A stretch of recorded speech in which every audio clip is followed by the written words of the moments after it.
welcome back and welcome to my 24 in 48 Readathon Wrap Up. Now, I set a TBR for this readathon and it changed ever so slightly just because I wanted to read some more diverse books because of the Diversathon that's happening this week, and also because I wanted to kind of read some more diverse and feminist books because of all the women's marches that took place on Saturday. So I do have a blog post on this, so I'll link that below. But let's get straight into the books that I finished. So first of all, I was in the middle, well, I'd read about the first 60 pages of Buffering by Hannah Hart, and I finished this off the first couple of hours of the readathon. The readathon actually started at 10 p.m. here on Friday night. I started this at about 11 and finished it about 2 a.m. Then I went to sleep.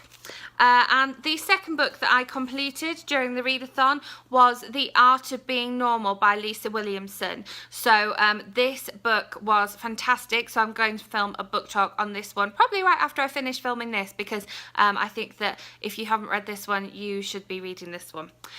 Then the next book that I finished as part of the readathon was The Perks of Being a Wallflower by Stephen Chbosky.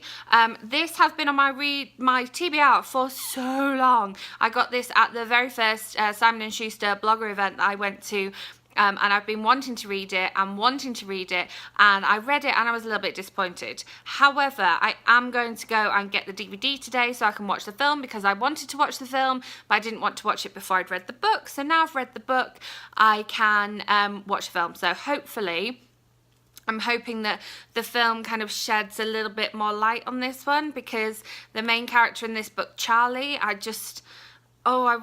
just really grated on me, and I don't think he was supposed to.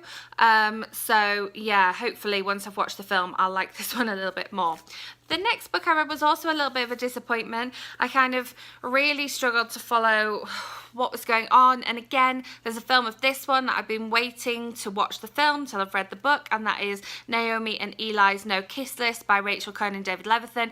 Everything else I've read by Rachel Cohn and David Levithan has been fantastic. I love Dash and Lily's Book of Dares. I've got the 12 Days of Dash and Lily to read that I thought I might get done during the readathon, but I didn't. I loved Nick and Nora's Infinite Playlist, but this one, I couldn't get on with it. But I'm going to watch the film and hope that I can, again, understand the characters a little bit more, because right now I couldn't tell you an awful lot about what went on in this book. During the whole 24 and 48 hours, I was listening to an audiobook of a book that I actually have in paperback, but I wanted an audiobook to listen to, and I really wanted to read this one as part of the readathon, so I downloaded the audiobook, and that is Bad Feminist by Roxane Gay. This book was so much more than I was expecting it to be. So I am going to do a video on this one as well. I didn't think there'd be a whole chapter on Scrabble Championships. I'm a massive Scrabble fan. I didn't think there'd be a whole essay on Hunger Games. Big Hunger Games fan as well. And I like the fact that I do actually have the physical copy of this book, because I'm hopefully going to a Roxane Gay event at the end of February. So I'm going to get her to sign this one because it's got the gorgeous little pink double cover here.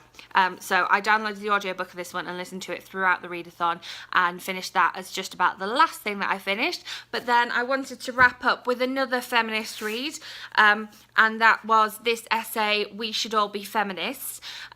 This was a tiny little read, and it was a great way to finish off the readathon, because I literally sort of finished the readathon about 45 minutes before it was due to end. I'd done my 24 hours of reading, and it's just, I mean, you can see the writing's big, the pages are small, it's spaced out, it's, you know, a 50-page read, and it was just a good way to finish off. I'm gonna kind of talk about this one alongside the Roxane Gay one, because, you know, they kind of both have issues about feminism in there, and I'd really quite like to talk about some of the issues raised in this book and in the Roxane Gay book. So that was my 24 and 48. I read a little over 1,400 pages, which I'm really pleased with. It's a shame that I didn't like everything that I read, but for the fact that out of, you know, the whole readathon, the only ones I didn't really like were these two, and the rest of them I just loved.